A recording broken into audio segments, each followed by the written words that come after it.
Good morning. Hi. How are we all this morning? I wanted to just give you a quick welcome. My name's Charlotte and I work for PA Life magazine. This is our first ever PA Life digital conference. And today's focus is all about helping you as a company return to business. Our sessions throughout the day are going to include risk assessment and planning for a safe office. This session's hosted by Travers, who is who's process safety consultant for the British Safety Council. The second one is a panel debate, planning for a new kind of office Christmas party. This will include Andrew Taylor, Head of Conference and Event Centres at Warwick University, Yvonne Riley-Scott at Mount Anvil, Claire Bowley, Managing Director at Dynamic Conference and Events, and Jules France, who is the Director at Space Meetings and Events. The third session we have today is a topic session again, which is keeping your teams well motivated, by Danny Littlejohn, the founder of the Best Foot Forward Training. Fourth panel debate is what business travel will look like post-lockdown.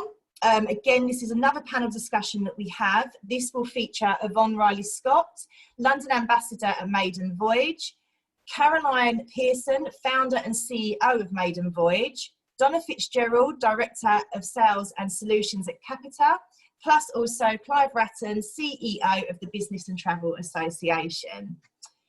And we finally, at the end of the day, we have another panel debate, which is all about gifting and staff rewards for incentives. It's a panel session featuring Sheila Atwood, Managing Director of Expert HR, Jamie Owens, Director in Sales at Partnerships Hustle, Simon Berry, Managing Director of High Five Rewards, and Andy Lawson, who is the founder and CEO of BoroBox. That would take us through the whole day. I want to just take this moment and an opportunity just to thank our sponsors as well, because without this support, we wouldn't have been able to make this happen. Appetite for Business, BoroBox, Brushbox, DRP Group Penguins, Ductworth Compliance, Eventify, Innoventive, Inspire Me Travel, London Jet Charter, Intelligent Fingerprinting, National Express, Not Just Travel, Parker Car Services, Steamed Egg, TBR Global, and lastly, Warwick Conferences. So a massive big thank you to those guys, and also a big thank you to you, the attendees as well, for joining us. I'm really pleased you took the time out to join this virtual conference. And from our research that we've done recently, we know that many of you are working harder than ever in this most unusual circumstances. And we hope that the sessions today provide you with practical advice, guidance, and motivation. So, to kick things off, we thought we'd do a little bit of an interactive session, and we're going to do a quick poll. And we want to get us thinking about the future of the work life and the new normal. And we'd like you to take part in this very quick poll, which we're just going to now. So, basically, when do you think you will be returning to the office?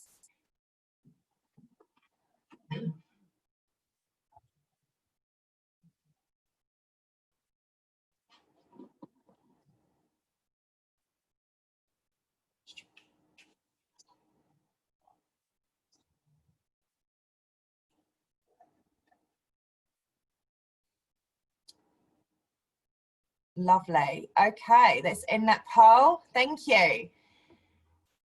So let's share them results with you. It looks like the highest is going to be in October.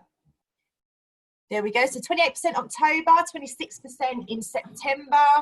Some of you are back in July as well, which is great. I mean, I know us guys, we're looking to start integrating back in soon. I don't know about you lot, but I'm really looking forward to getting back to normal. Okay, thank you very much. So that was our quick poll. I'd like to now introduce you to Travers. Thank you once again, sorry. And I'd like to introduce Travers, who is the former Deputy Director of UK Health and Safety Executive of the British Safety Council. Ian has over 25 years experience in the regulation of chemical and major hazard industries, and in the investigation of major incidences to discover the underlying causes. He is an expert on process safety management, leadership, and the establishment and implementation of key performance indicators for major hazard industries. So Ian, would you like to unmute yourself and you get going? Thank you very much. Charlotte and PA Life magazine, I'm delighted to be able to join you today in this rather strange set of circumstances we find ourselves. So let me just give you a bit of background. I'll be speaking for about half an hour, and then we'll have later on some more input from the sponsors, and then a Q&A session. So we have plenty of time to pick up any points and concerns you have. So I've been working in health and safety and occupational health and safety 46 years. 30 plus of those was as a regulator with the UK Health and Safety Executive, and the large majority of that wasn't in your sector, it was in refining, oil, gas, pipelines, power generation, big, bad, dangerous industry. I retired 5 years ago, and I started to work as a consultant in that same sector. But I also work with the World Bank around the world, helping economic development through good regulation of risk, and the OECD, the Organization of Economic Cooperation and Development. And just by chance, in March, I was working with the OECD in northern Italy, bizarrely on forestry safety, when the pandemic struck and lockdown occurred. And then the OECD reached out to me and said, well, actually, we're coming through this now. We need to open up our industry. Ferrari, it was, were chomping at the bit to get the car factories going again in northern Italy. There's no guidance around for people in industry to get back to work. Can you help us? So I put together a set of guidelines, which I think was amongst the first about safe return to work. The British Safety Council I've worked with for a long, long time, like those guidelines, so they incorporated those into their guidelines and has issued them to their members. So, and since that point, I've done very little on the major hazards, and I've done a lot on COVID. So I'm going to start, I've got a presentation, and I'm going to start my presentation. Please do put comments in through the chat box as we go through. If there's something that's not clear, flag it up and we'll go back. So let me check I'm successfully sharing my screen with you. So can you see that? Fantastic, thank you. So this is through the British Safety Council, and I've been working very closely with them through this COVID lockdown and return to work about how we can best support workplaces on a return to work. And hopefully my slides have decided, okay, not to work. So I'm Ian Travers. I'm labeled an expert consultant. That's my contact details, and there's a COVID website for further information. I'll come back to that a bit later. But what this talk is about, this presentation, is about how you think about and plan, or if you're already back in work, how you kind of review what your safety arrangements are to make sure they comply with the government guidelines in the UK and good practice elsewhere. So the British Safety Council guidelines, which is free to their members, and I have my own version of that, which is free to anyone. I've shared it with Charlotte, so I can share it with you as well. So it's about risk management, about what you do in the workplace, and also about support and help for you if you're feeling a bit vulnerable or unsafe or unclear about what to do. So let's set the scene first. I've never known a set of circumstances like this before in all the time I've been working in occupational health and safety. There's a couple of industries I've worked with and regulated in the past where working with pathogens is like normal. So research laboratories, and we had the dreaded leak of foot and mouth in the UK from a government containment laboratory. I've worked with, in slaughterhouses, mortuaries, those sort of things, where the risk of getting infected at work is a real problem. But nowhere else. It's not something we think about. But the world has changed. We now are operating in a world where this pathogen, this disease-causing microbe, is with us all the time. And it's an unseen threat. So unlike other forms of safety, so if I was working at height or working dangerously or not wearing my PPE, you could see that I wasn't right, and you could intervene. There's a typo in that.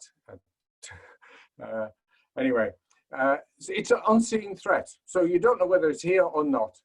And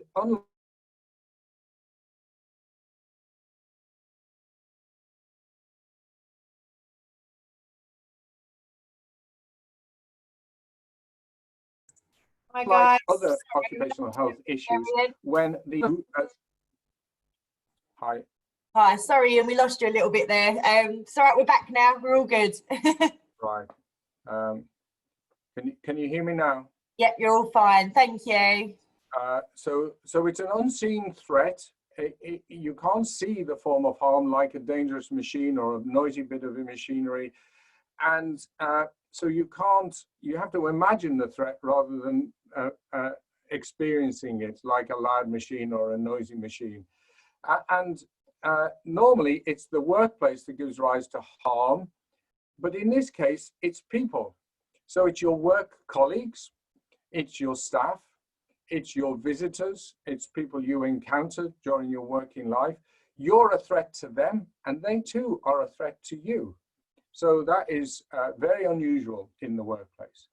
And if you've been watching the government briefings and all the information in the media, there's real uncertainty about what the level of risk is and how effective the control measures. You only have to sit through last week about 2 meters, 1 meter plus, all that consideration to know this is not precision. This is not certainty. This is uncertainty in a very large degree. And as an employer and people at work, we have to make decisions about risk and work. And of course, I often get asked, is it safe for me to go back to work? Well, can I tell you, nothing is safe, okay? The hardest or the most dangerous thing most people do is travel to work, especially by car. So just by going to work, you're not safe. Everything we do involves risk. So the question shouldn't be, is it safe for me to go back to work? Is it sufficiently safe? And that's based on how many and how effective the controls that I'm going to talk through are in place. But more than anything else I've ever experienced, this is about our own personal behavior. So protecting people is based on how we, as employers and employees and members of the public who engage in the workplace, behave. And there's a right way to behave, and there's a risky way to behave. And there's no magic answer to this, no silver bullets. You'll have heard on the government saying, well, we hope a vaccine will be around early next year. We hope there'll be, better cures for this condition, but it's not certain. And although we understand a lot about the risk and we understand a lot about the control measures, each set of control measures has to fit your workplace.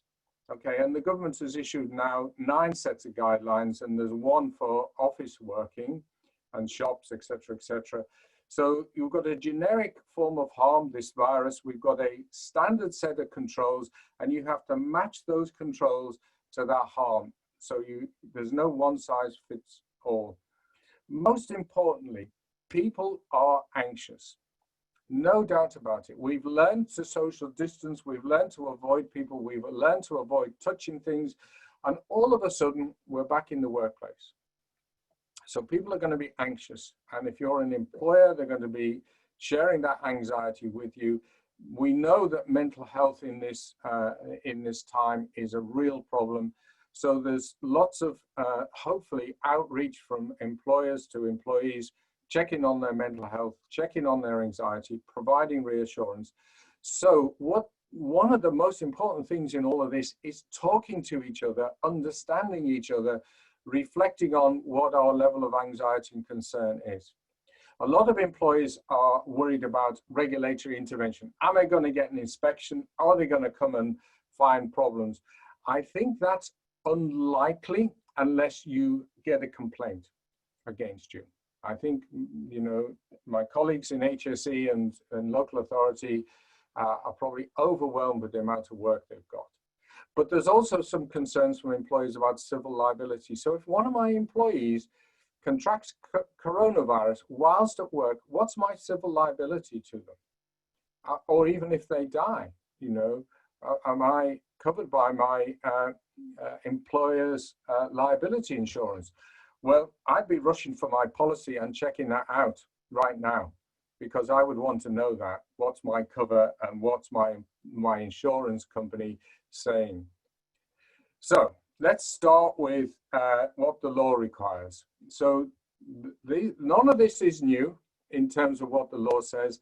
You've always had a duty under the Health and Safety at Work Act to assess the risks in your workplace and control them as those risks to reduce the chance of somebody being injured, killed, or made unwell as far as reasonably practical. Okay, but this then just overlays coronavirus on top of that. So you have to complete a risk assessment against the government published guidelines, and there they are. Okay, so you can download a copy of this. I'll give you the references, and also as I work through, I'll tell you that if you want, we've got risk assessments available covering each sector guideline. And you need to involve your employees and other people like your contractors, your cleaning staff, if you're in shared building, your facilities management in that risk assessment. So it's not just your little bubble, it's the interactions in that risk assessment that is important. You have to share and publish the findings of your risk assessment. If you employ more than 5 people, you have to record them, the findings, and the government's guidelines say you should share them. And if you've got more than 50 employees, you should publish the risk assessment conclusions on your website. You need to display in your workplace a certificate or a statement that says, I certify that in this workplace we comply with these guidelines. You have to display that sign. Okay. And you have to review the suitability of your arrangements periodically. So it's not a one-off, done it, everything's fine, because we're talking about people here, and people behave in the strangest ways possible. And the best way to get people to comply is to engage them in the understanding about why the measures are necessary. So now I'm going to go into a bit more detail about what's in the British Safety Guidelines and elsewhere. It's in 2 parts. Part 1 is risk management. So none of these arrangements are going to do themselves. Nobody, you know, the control measures are not going to decide, oh, you need this here. And somebody has to do it. You have to produce a plan, et cetera, et cetera. You have to make these assessments. You have to organize yourselves to communicate. So the first part of the guidelines is about those management arrangements, which are a legal requirement in law. The second is about what you actually do. So what are the control measures that you put in place? So let's cover the first part first. This is just a quick spider diagram. So in the management arrangements, by law, you have to assess the risks. You have to plan what you're going to do about those risks once you've identified. You have to allocate doers. So who's going to do the signs, who's going to do the communication, who's going to do the health surveillance, who's going to do the PPE. You have to implement and maintain those control measures, okay? You have to communicate with your employees and your stakeholders, so contractors, cleaning staff, your suppliers, your clients, your visitors. They're all part of this protection that you need to put in place. You have to and check what you've done is actually working. So you have to monitor the effectiveness of your controls. And on the basis of what you find from that, you have to periodically review, update and improve if necessary, or change your arrangements and reflect that back in your risk assessment. So quite a lot to do in just organizing yourself to get control before you even think about, well, how do we get control? And because we're talking about people and people transmitting this virus to each other, the risk assessment should look at where in the workplace people can come close together. We're getting used to thinking like this.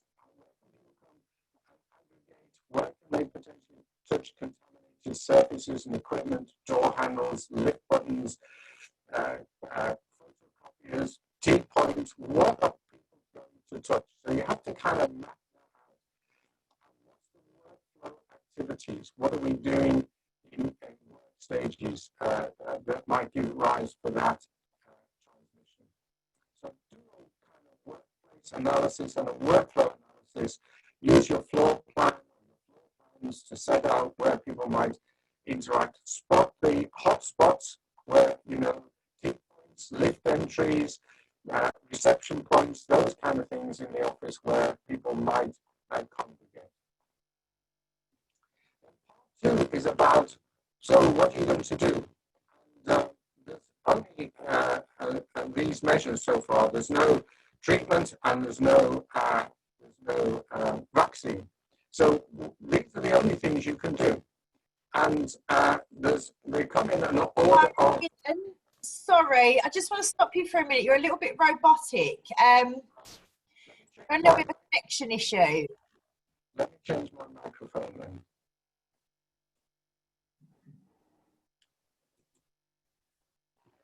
Let's have a little look, see if we can do something. If not, you might have to jump out and jump back in. Sorry, guys, about this.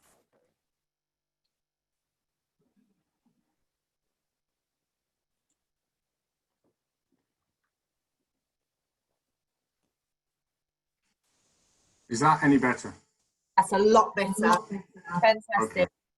Right. Sorry, I have a camera with a microphone and I have a laptop with a microphone. I've just swapped it. Thank you. Who's always going to have it? First one, teething problems. Right, let you back out and crack on. Okay. Hopefully my robot voice is gone. I'm going to have to move a bit closer to my laptop. So these are the only options you've got to control risk in the workplace. And they're in order of their effectiveness. So I can guarantee to you that even if I was infected with COVID, I cannot pass it on to you through this video communication because I'm avoiding contacting you. So that is the only absolute way of making sure you don't transmit the virus. Don't contact anyone, okay? So that's why we've all been working at home. That's why we've all been confined to our little spaces like my office here and not going out and interacting with people. But it's not sustainable, as you've gathered from the government. So the next level, the next tier are 4 things that have quite dramatic effects when they're done together on the risk of transmission. So health surveillance, avoiding people who may be infected coming into contact with other people in your workplace. Keeping a distance apart, okay, social distancing, good personal hygiene, hand washing, cleansing, not sneezing openly in the workplace, and workplace cleaning with a different focus to normal cleaning, and I'll cover that. And then we have PPE, and the big hot topic is face masks, and I'll tell you issues around those. And then finally, but not unimportant, and in fact, it's getting elevated by the government in their guidelines, good workplace ventilation. So I'll just quickly run through those. I've set out in my guidelines these points, and this is just an illustration because this is about risk communication. So we're going to avoid personal contact. Why? Okay. What actually is it? What does it look like? Where and when are we going to do it? How are we going to do it? Who's going to do it? And that helps understanding, okay? But if you can work from home, still work from home.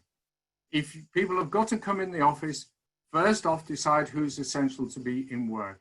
And we still have to think about, the government is relaxing its guidance on protecting vulnerable people, people with underlying health conditions, high risk.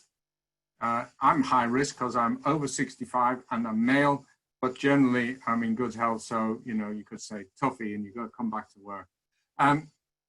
But if you've got people at home for mental health and their anxiety and their stress, you still got to keep in touch with them. Maintain a dialogue with them, even if they're at home. Check they're okay, any anxiety, any concerns, and then increase the number of people who can return to work once you've worked out the protective measures that I'm going to cover next. So this is a bit more detail, and I won't go through this. This is just again for illustration about how to think. Now we're talking about health control, health surveillance. Why is it required?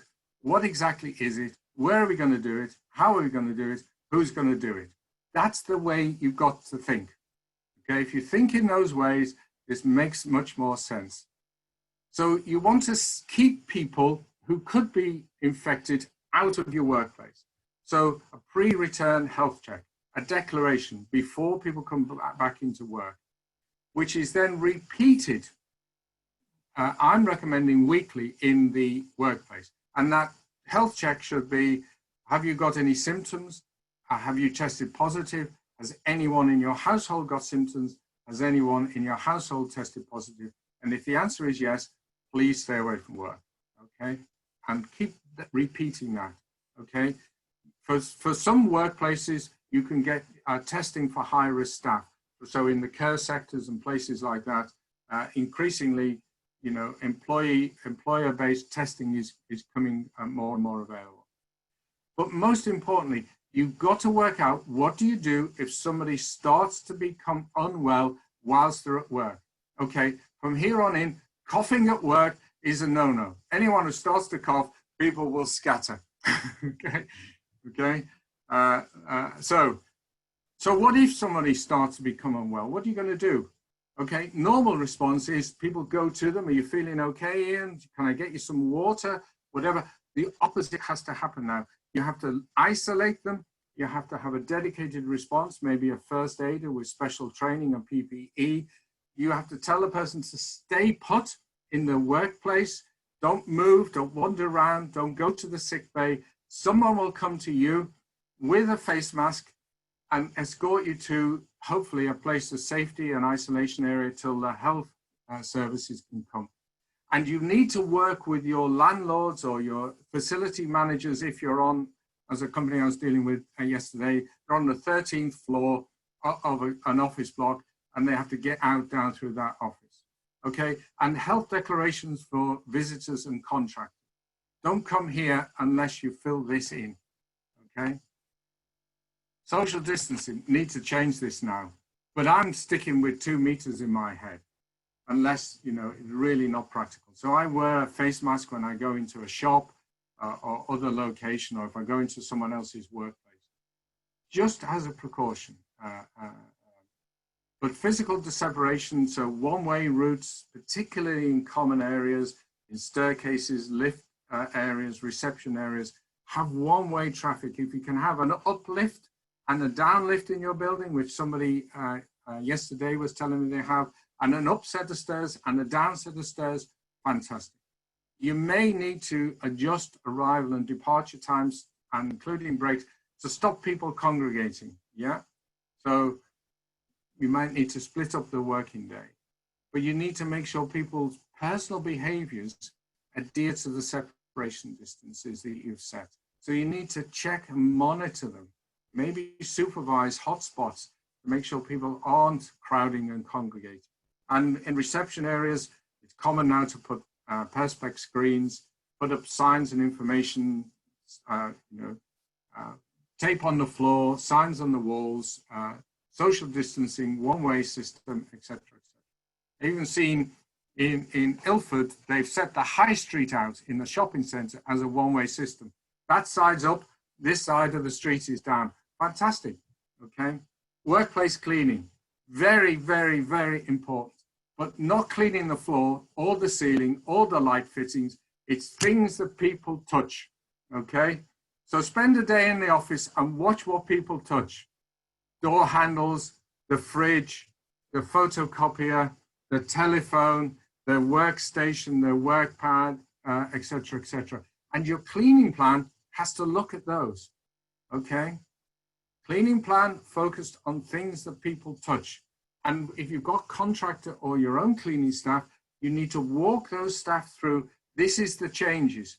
We want you to clean the door handles once every hour. We want you to wipe down the lift buttons or whatever. So focus with the staff who are doing the cleaning so they fully understand what you're expecting. And obviously in shared buildings, you need to kind of discuss that with the landlord.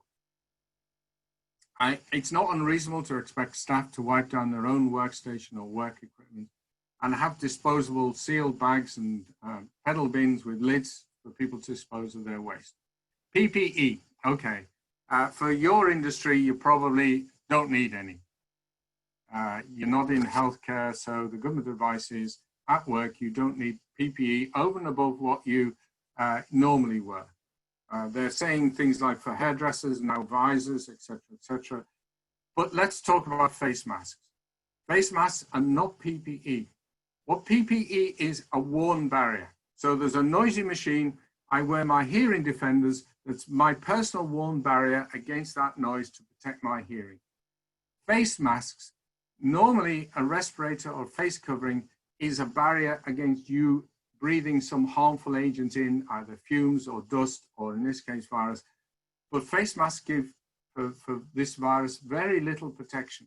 But what they do provide is if somebody's infected and shedding the virus, it reduces how much they spread in that work area. So face masks are actually community protection equipment, not personal. And you need 90% plus people in that workspace wearing a face mask if it's a confined space to be effective. And so if you're using face masks, people need to be trained about how to wear them, putting them on, the fact that if you touch your face or they get wet, you need to dispose of them safely, wash your hands, and then go and put up on another face mask, okay? If you're in particular sectors, then the protection factors for the PPE have to match the risk, but I don't think you're in that, okay? Have them as an individual, not shared, and use, if you're using reusable PPE and it needs washing, try and wash it in the workplace. Don't get people taking it home. Okay, the last control measure you have available is ventilation. And what does it do? It dilutes any airborne virus droplets. Okay, you want 3 to 5 air changes an hour. If you can, you should open the windows and doors, let through ventilation in if you can, and it doesn't compromise security or fire protection. Remember, we have another workplace pathogen called Legionella that sits in air conditioning systems and the like. So either your own or your facility managers need to really take a note of, are we on top of the Legionella control when you start to reopen offices where they've not been occupied for a while. And if your ventilation system discharges at a low level, and that's the place where people go and have a cigarette or a vape or whatever, you need to think about that, okay? And the particular high risk are the people who come and maintain your ventilation system, who change the filters, okay? Because they could contain trapped viral particles. So you need safe systems of work, permit to work for those guys. Right, so that's what you've got. How do you work all of that out? There's some good guidance around. So the British Safety Council guidelines is available. That's the website. The government guidelines, 9 sector guidelines. They've issued a new one at early this morning for working in the visitor economy, but there's one for offices as well.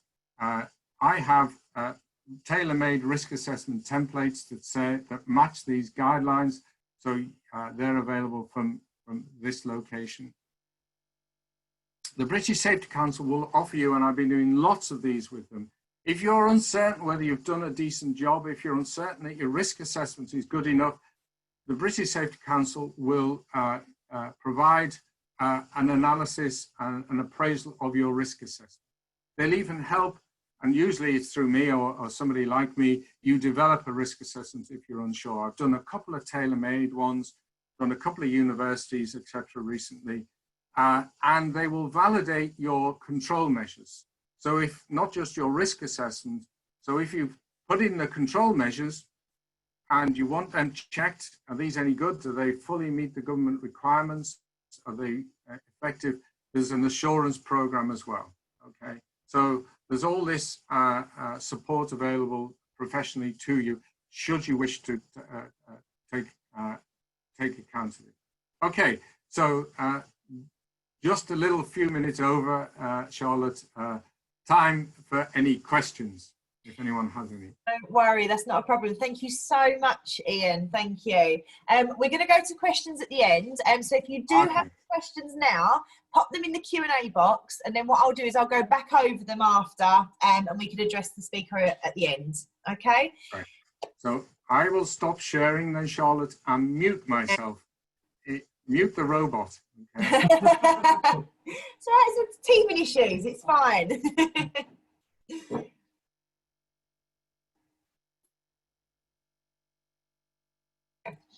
Perfect. Okay, so thank you very, very much. Now, we do have some sponsors coming on now, which are going to be giving us some 2-minute pitches, just to kind of help you with what we've discussed previously. Here we go. I'm just going to share my screen. This is my turn now. Here we are. Okay, so firstly, I have Titus Wardle from Hygiene Compliance. Hygiene Compliance are assisting clients with their safer building strategy when returning to work post-lockdown. Their range of solutions provide long-term protection and innovative solutions to reduce the spread of coronavirus particles within the workplace. So, Titus, I can't see you. Oh, there we go. Do you want to... Hi, hello. Right, and I'm going to hand it over to you, okay? Okay, no problems. Okay, so hi, my name's Titus. I'm representing Hygiene Compliance, and we are a hygiene cleaning business.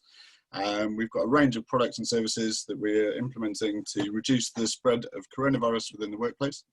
As an industry, most companies are relying mainly on fogging to decontaminate buildings. We provide fogging. The only trouble with fogging is that it's only effective at that point in time. So in order to use it as a preventative process, you'd have to reapply it on a very regular basis, which is expensive. As Ian was saying, the main route of transmission is via touch points, and touch points really should be cleaned after every contact, which is virtually impossible in most situations.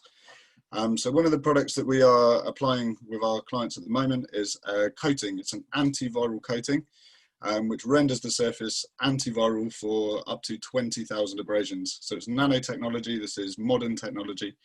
It's tested against coronavirus. We're waiting for testing against this coronavirus, but it's been tested against previous versions of other types of coronavirus, and it's very effective. In effect, we put two coatings on. We put a base coat on, and once that's dry, we can put a top coat on top of that binds the antiviral properties to that surface. We can put it onto any touch point, so whether it's a keyboard, a door handle, a light switch, or the lift buttons, as Ian was talking about, and it provides 24-hour protection against virus particles. This is going to reduce the amount of cleaning that's needed of touch points and give a much greater level of protection. One of the main advantages of this product is we can still test if it's in place. And previously, antiviral coatings and nanotechnology, you can't see if the product is still there. This product, we can then return to the building at a later stage and use a verification process to see if the coating is still in place on those surfaces and providing protection. And if not, we can reapply the process to make sure that, again, long-term protection. We feel this is a bit of a game changer in the industry. We're currently looking at some really major contracts, and we think that this is going to be a massive step forward when returning to work. Okay, is that enough? Thank you. That's lovely. Thank you so much, Titus. Okay, next up, I have Doug Heath. Doug's from Intelligent Fingerprinting. Doug will explain how his company's fingerprinting-based drug testing system offers a safer, more hygienic alternative to urine or saliva testing, and why it's useful in the current situation, particularly with regard to supporting social distancing and helping to reduce drug testing costs. So, Titus, can I just ask if I just mute you for a second? Yep. And I'm going to bring on Doug. We're all unmuted, ready to go? Yeah, thank you very much. Lovely. I'll hand it over to you. Thank you. Brilliant, thank you very much. So as just mentioned, intelligent fingerprinting have a safer, more hygienic way of testing. We're one of the only non-invasive drug testing methods. And I think what's really important to remember as we return to work and look at a new normal and a new safer way of working, we don't completely abandon the procedures that we had beforehand. You know, drugs testing for safety critical environments is incredibly important. And doing that with methods such as urine or oral fluid is obviously incredibly difficult from a safe and social distance. Intelligent fingerprinting have developed a fingerprint drugs test, which can be carried out from a safe and social distance, and at no point would the person collecting the sample have to handle that sample either. So the risk of any sort of transmission is incredibly low, and we're seeing that it's being rolled out across a large sector of drug rehabilitation now for exactly that reason. The test can be fully observed from a distance without any reason to get too close, and we're not handling any fluids such as oral fluid or urine. Difficulties with things like oral fluid at current times is swabs in people's mouths. Obviously, hygiene is at the forefront of everybody's mind. And if we're taking an oral swab, we're going to cause people to cough and sneeze as well, which increases the 2-meter distance. So we've developed a range of products that are suited pre-COVID, but at the moment with everything going on, it's kind of come to the forefront to allow people to keep up to date with their drug and alcohol testing procedures and policies whilst maintaining their own safety in what looks to be the new normal. But that's it for me. Thank you very much. Amazing. Thank you. Thank you so much, Doug. Okay, next up we have Charlotte Lockwood from teapigs. Sorry. Friendly morning. We'll get there. So Charlotte Lockwood from teapigs. Charlotte's been helping businesses set up their teapigs tea menus for over 5 years now. She loves all things tea. Her favourite thing is tongue tea. I can't pronounce that. I'm going to let Charlotte take that one. I'm sorry. She'll be discussing how to make your tea satisfaction as safe as possible. Charlotte, I'm going to leave that all to you, okay? Please let me know when you need me to move the slides. Okay, perfect. So it is the tongue ting oolong. It's a delicious tea. But I just wanted to go through some few things to think about when setting up your tea stations. So there's 3 main key points. The first would be to think about your actual tea. So before it would be a load of tea bags in a tea jar. That might not be the best format at the moment. So single served, individually wrapped envelopes are most probably the best. That means the person making that cup of tea is the only person touching their tea bag. The next stage would be your hot water and kettle. So just think about frequently cleaning and disinfecting these areas, and you can offer hand sanitizing gel and gloves also in these areas. And then the next thing to think about would be your cups. So people are moving towards the more disposable, but just think about what's most eco-friendly for you guys. You can offer like the keep cups, the more reusable cups, and just allocate them to specific people. So yeah, they're the main 3 things to think about. Next slide, please. So a little bit about our brand. We are teapigs. We started in 2014 and we only source whole leaf, whole herbs, whole spices tea. We're completely plastic free. So our packaging, our tea bags, everything is plastic free. And we also have our own ethical scheme. So a portion of the sales from our everyday brew, which is mainly sourced from Rwanda, goes towards a charity called the Point Foundation. And so far we've raised over £350,000. And then all of those efforts have contributed to us being B Corp certified last year, which is something we're really proud of, and it means that we're continually improving our business. And then the next slide. So I just wanted to end on a bit of team gifting. As you all know, it's like a terrible time at the moment, but to keep your team happy and motivated, a nice little gift is always good. So we've got like some good little wellness bundles and virtual tea schools that are always good. Cool, thank you. Lovely, thank you so much, Charlotte. Okay, and lastly, our last sponsor, and then we're going to go to our Q&A, is Charlie Lowe from Managing Director of Innoventive. Charlie Lowe is a leading FM provider across London. It's your Innoventive, sorry, is a leading FM provider across London. It's your one-stop shop and headache pill for all your property and staffing needs. So, Charlie, I'm going to hand it over to you.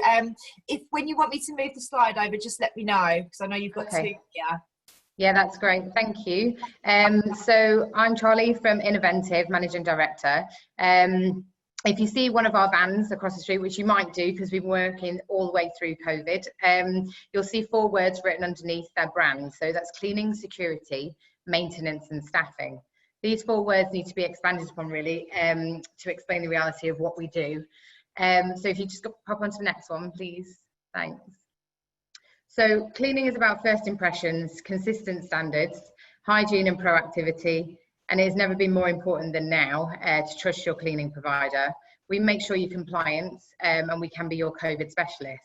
Right now we've got such interest in our training and accreditation system, the UV air quality units, our UV cleaning wands and our antibacterial fogging and treatments. We also offer a compliance management tool as well. In terms of maintenance, it's about protecting capital assets, keeping essential building services running well and controlling costs as well as the environmental impact. Security, all things front of house, from reception, concierge staff to mail room, CCTV, temperature monitoring. We offer all that. Security is your welcome at the end of the day to your site, and security is also your guard. Staffing involves catering staff, event staff, distribution staff, marketing staff, operational staff, industrial staff. Often staff form part of a design and build solution as well. So we've had high demand for that throughout COVID, where people need, obviously temporary staff is such a massive thing at the moment, but we're a management company, not an agency. So we manage it from start to finish and provide you with exactly what you need. Innovative, we work for large clients, small clients, high profile, low profile. We care for large projects and small projects. So whatever you need, we are called the headache pill of the industry. I've looked through the list of attendees today. Many of you fit our search profile, and above all, we just like working with friendly, nice people. We use technology wherever we can because technology can aid quality and efficiency. And we're determined to say that good enough is never good enough. We're constantly striving in the industry to always deliver the best service possible. We exist to help get things done. We're at your service and we are a one-stop shop for you.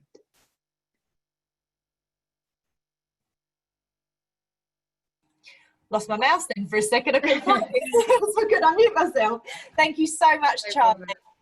Now, we do actually have some questions, so I'd like actually all of the sponsors and also speakers to come back on, because I think I've got questions here for everyone. So, first of all, Sharon Wilkinson mentioned, this is actually about the poll at the start, she mentioned that she wasn't too sure, but she's thinking she'll be going, she doesn't think she'll be back before the year ends, okay? So I thought I'd just mention that one quickly. I have a question for Ian here as well. Ian, what guidance would you give regarding shared office kitchens? Yes, the guidance is issue some sort of either booking or, you know, if you're sharing a kitchen with another employer, agree some slots when it's yours versus theirs, and that the changeover between the slots have a clean down. So wipe the fridge, the microwave, the taps, whatever. So organize yourself around set slots, maybe split the day into half hours. So this half hour is ours, that half hour is yours. Hopefully there's not like hundreds, so it's like I've got 10 minutes. But that's the best advice really. And it is about, you know, as I said before, it's about social behavior, people adhering to that and being considerate to each other really. Thank you, Ian. Carol Baker has asked as well, how often throughout the day should we be cleaning our workstations and keyboards? Ian? Okay, I'm gonna come in first, and then I'll let maybe Titus say you never need to do it if you've got our coating. I think that the good practice is, first of all, people should get accustomed to. I mean, I don't know what you're like, but I was very social in the office. Come to work, go to your workstation, stay there, okay? Get up to go to the toilet, get up to go to wash your hands, get up to go and take some refreshments, but generally don't wander around for a chat, you know, lean on your neighbor's desk, etc., etc. So every time you get up, wipe your desk down. Okay, a sterilizing wipe, disposable tissue or towel. You know, I have to say the government's advice soap and water is good enough, but I'm not a disinfectant expert, but that's a good protocol. Every time you leave, wipe it down. So when it's somebody else comes along or you return, it's starting clean. Lovely, thank you, Ian. I mean, does anybody else, any of the sponsors, would you have any advice for that at all? Titus, you're muted. Do you want to unmute yourself? There we go. Okay, And so I'll come to you after, Charlie, as well. So of course, the more regular you clean touch points, the better. This is why we're looking at how we can reduce the requirement for that. And the product that we're putting in place at the moment can be cleaned. This is the beauty about it. Once it's in place, you can actually clean that surface. Coronavirus particles are actually very easy to get rid of. So they're an enveloped virus, which means they've got a greasy particle, a greasy coating around the outside of them. You can literally kill coronavirus particles with washing up liquid. So as Ian said, regular, just general cleaning is good, but it's essential. But you know, that's why we're putting a product in place that means that if you've missed an area or you haven't got there or something's been missed, we're providing an extra level of protection, not as the be all and end all. It has to work in conjunction with regular cleaning as well. Thank you. And Charlie, sorry, I know you put your hand up as well. You had something for the cleaning as well. Yeah, just to say that we look after buildings across the city, and certain changes that we've noticed are kind of obviously the hot desking. It was striving to be the next big thing, and now it's completely reversed. So instead of hot desking now, we're saying allocate, you know, specifically somebody's at one workstation, make sure it's their zone rather than a shared zone. Also rotas, so you know, we've got cleaners throughout the buildings. We go in on a rota basis, but make sure the same cleaner, for example, goes in the same, you know, the same space. And also set a rota for yourself as well, for your own team, you know, in terms of cleaning, making sure that they're, you know, as much as we're not trying to work ourselves out of job, getting everyone doing their own cleaning, you know, deep cleans, schedule deep cleans in as well. You know, we're working with so many companies at the moment where they're like, right, we need to have, rather than once a month or once every 2 months, we're now having a once a week thorough deep clean of the office from top to bottom, literally, you know, spraying everything and completely sanitizing every surface. So yeah, just, sorry, I think Ian wants to jump in on that. No, I was just going to re-emphasize that. I think, you know, the old routine, clean at the end of the day, forget it. Okay, clean throughout the day. I was with I can't tell you the name, but a very large international finance corporation with 4,000 people in. Sorry to interrupt. Yeah. I think people will actually do that throughout the day, though. Like, obviously, yes. At the end of the day, you think that people will do that? Yeah, and this guy, the owner of this international company, said, I never want to see a fingerprint anywhere. If I see a fingerprint on the mirror in the lift or in the toilets or whatever, I'm going to get anxious. You can imagine my job right now. So it is a different world for that reason. And, you know, I'm sorry, Charlie, forget the light fittings, forget the floor, forget the ceilings, it's surfaces. Yeah, everything, top to bottom.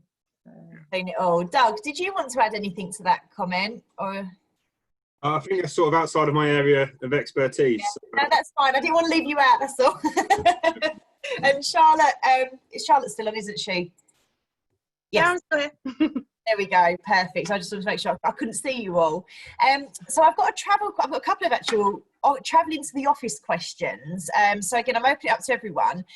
Travelling to the office via public transport is a high risk of catching COVID-19. How can we ensure that the colleagues are using public transport arriving at the office are clean before using a hot desk? And at what level of cleaning is required to provide a confident clean desk for the next day? And I'll start with the theory and then I'll let Charlie and others jump in. Okay, it's the highest risk activity people will do.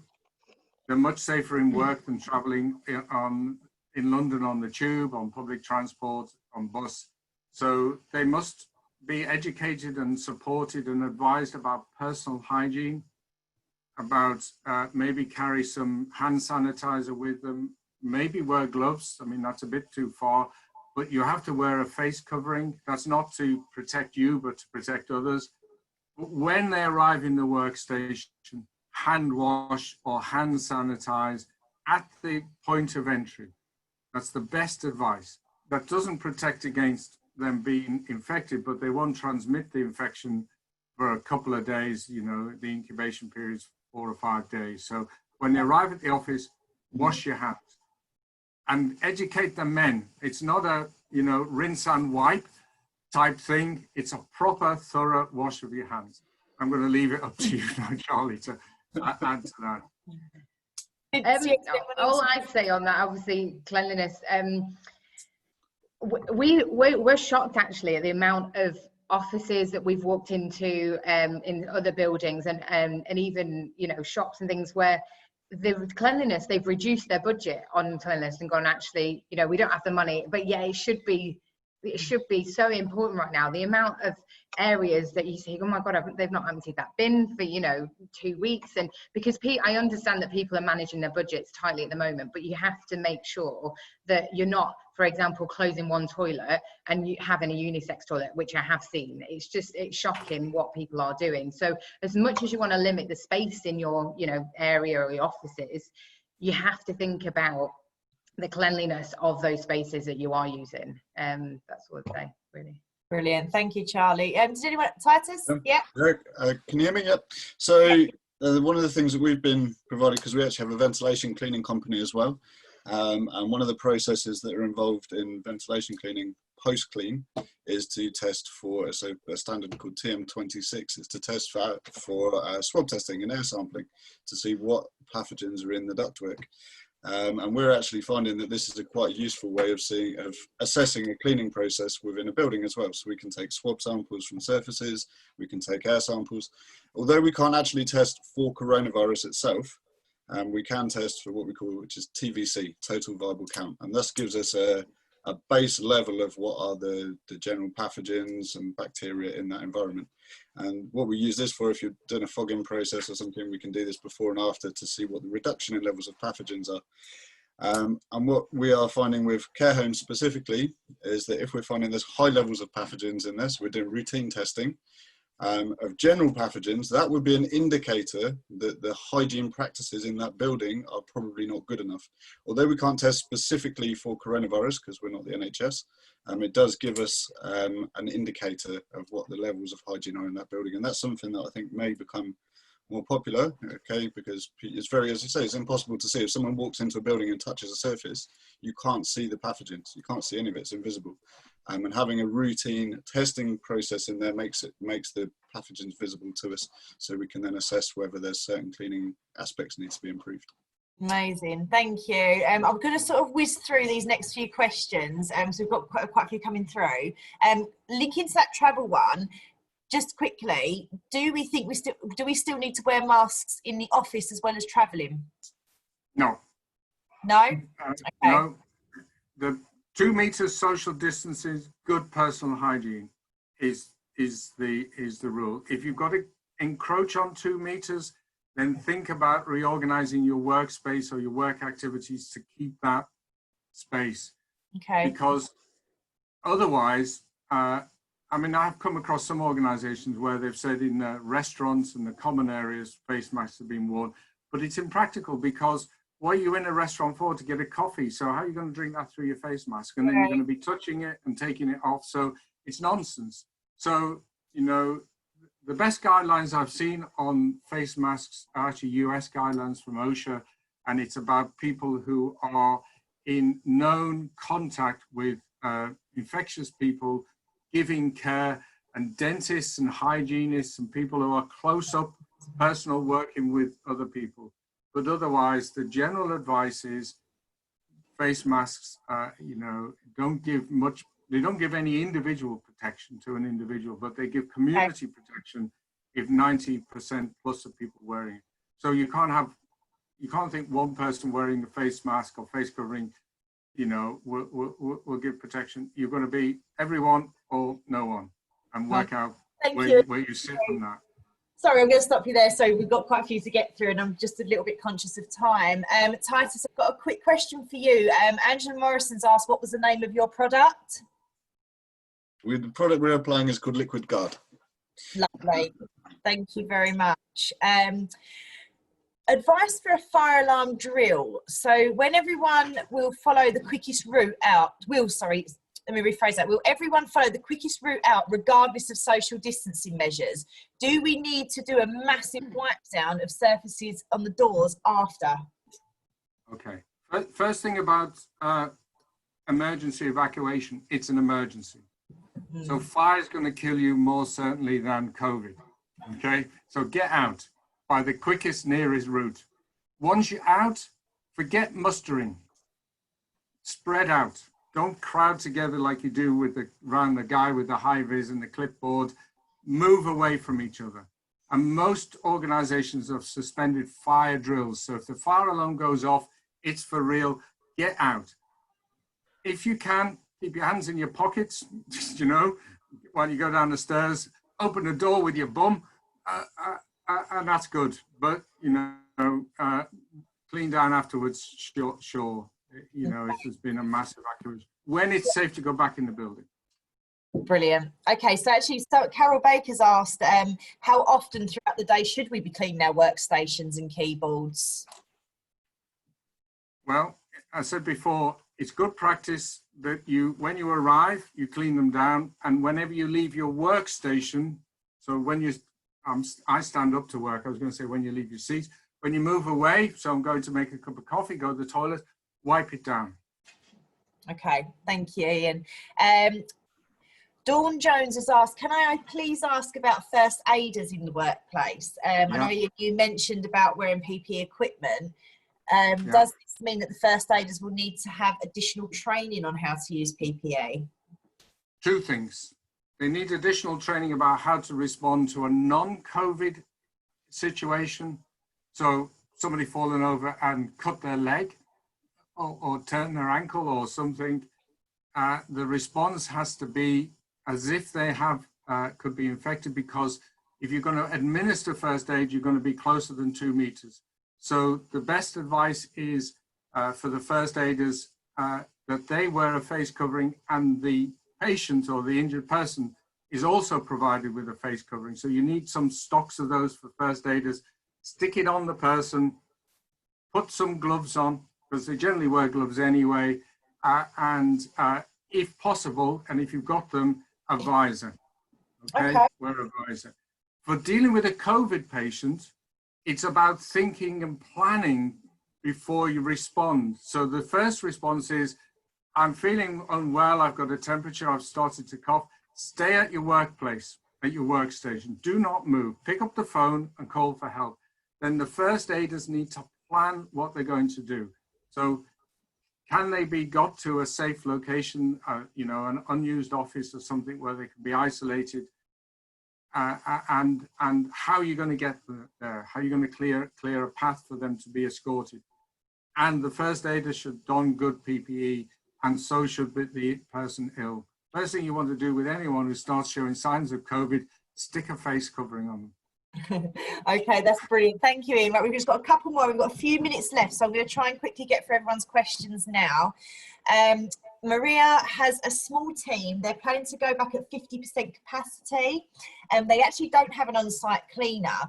She said, is it sufficient to ask the team to wipe desks and services? Charlie, what do you think on that one? I said, give me a call, I'll give you a cleaner. Well, you know,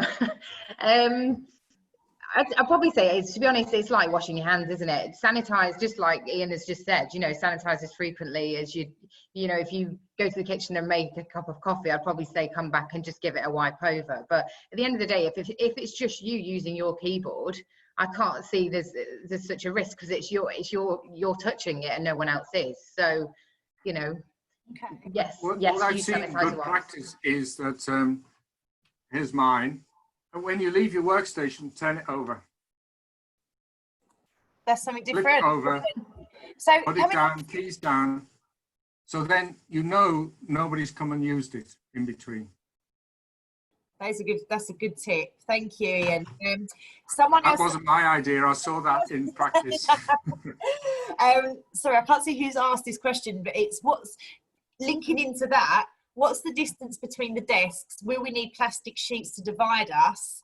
The virus passed on to other people as no one knows who's got it and it cannot be seen. Yes. So 2 meters is actually 4 meters. Believe it or not. So if I'm here and there's somebody there and there's somebody there, I need 2 meters that way and 2 meters that way and 2 meters that way and 2 meters that way. So I need 4 meters. So if you can arrange, like Charlie, what was you going to quickly say? Sorry, it's. I was just going to say about spreading desks out. We've helped a lot of our clients, do office changes as well. So, putting the tape down, making sure there's enough signs up, also making sure that you do have cleaning wipes available, gel available. All that we've been installing like in the last few months. Constant sanitizer. Making sure it's in stock rather than running out and not have it. So, but yeah, space.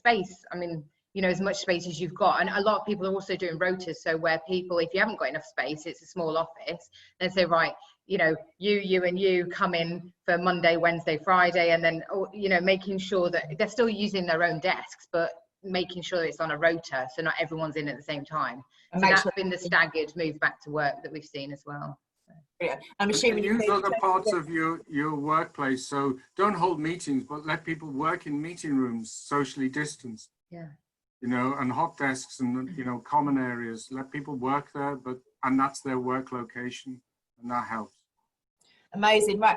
Unfortunately, we've run out of time. There is a couple more questions. What I'm going to do is I'm going to download the chat and I'll pass it on. And we will send out, when we send our thank yous to the attendees, we're going to give you the contact details for Ian and all of our sponsors as well. So if you'd like to ask them anything direct, please do so after this is all finished. Once again, I want to say thank you so much to everyone. That was a great discussion, and thank you for your presentations. Thank you so much, Ian. Have a lovely day, and I'll probably see a few more. Stay safe, everybody. Stay safe. Thank you. Bye. Bye. Bye. Bye. Bye.